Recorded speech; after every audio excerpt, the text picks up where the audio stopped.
Magandang umaga, Cavite State University. Ako si Sofia Viega at ito ang CBSU Aksyon Balita. Hatid sa inyo ang mga balitang may puso at aksyon.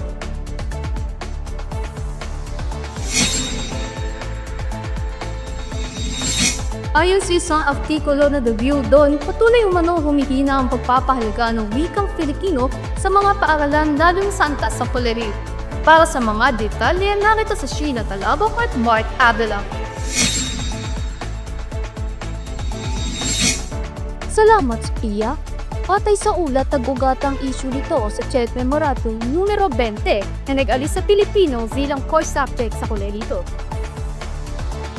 Dahil dito, maraming guro at mag-aaral ang nangangambang mawalan na puwak ang Filipino sa akademya. Anong gagawin natin sa sitwasyong ito na yung ahensya ng gobyerno, yung Korte Suprema na dapat ay nagbabasa ng tama sa konstitusyon ay parang tamad ang pagbasa sa konstitusyon. Ulitin natin, Article 14, Section 6, the government shall take steps to initiate and sustain the use of Filipino in the educational system.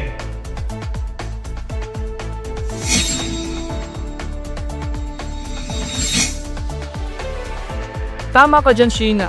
Ayon kay Dr. Edgar Samar, kailangan natin gamitin ang Pilipino sa iba't ibang larangan upang itong ay umunlad bilang intelektual na wika. Sa atin naman, parang in general, literature is underrated.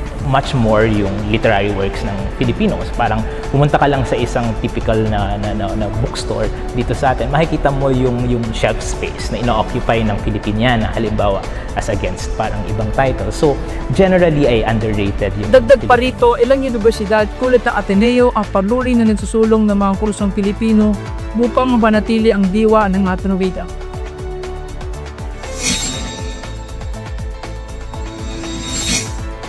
Isang paalala para sa ating lahat, ang wika ay hindi lang asignatura, kundi pundasyon ng ating pagkakakilanlan bilang Pilipino. Mula rito sa CBSU Aksyon Balita, ako si Sophia Viega. Sabay-sabay nating isaguyod ang wikang Pilipino, wika ng kaunlaran at pagkakaisa. Tama lang natanggalin yan. May Filipino subject naman sa elementary at high school, pati ba naman sa college? Hindi naman na talaga magagamit yan.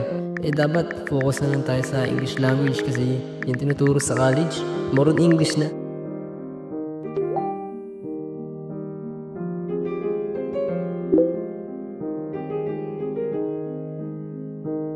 Bakit na Filipino subject pa? Mostly gamit sa research ay English.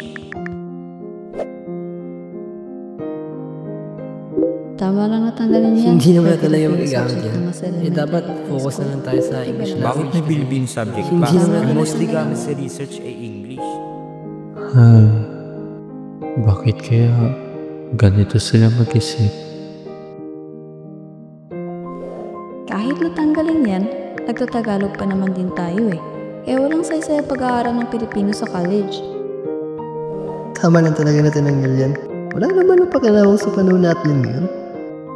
Di ko naman magagamit yan pag nag-ibang bansa ako eh. Alam nyo guys, kahit anong dahilan pa yung sabihin ninyo, bilang isang Pilipino, minamahal dapat natin ang ating wika. Binibigyang halaga ito. Ngayon aalisin ang Pilipino na subject, sumasangayon pa kayo na alisin ito? Hindi ba kayo nahihiya? Sarili ninyong wika inyong kinakahiya? Hindi ba bilang isang Pilipino, dapat nating mahalin at pahalagahan ang ating wika? Tama nga naman. Sa bagay, may punto siya. Mali ba ako ng mga sinabi? Bilang Pilipino, tungkulin nating mahalin ang ating wika. Tayo dapat ang naumuna sa pagpapakita ng pagmamahal dito. Pero bakit pila kabaliktaran nang nangyayari?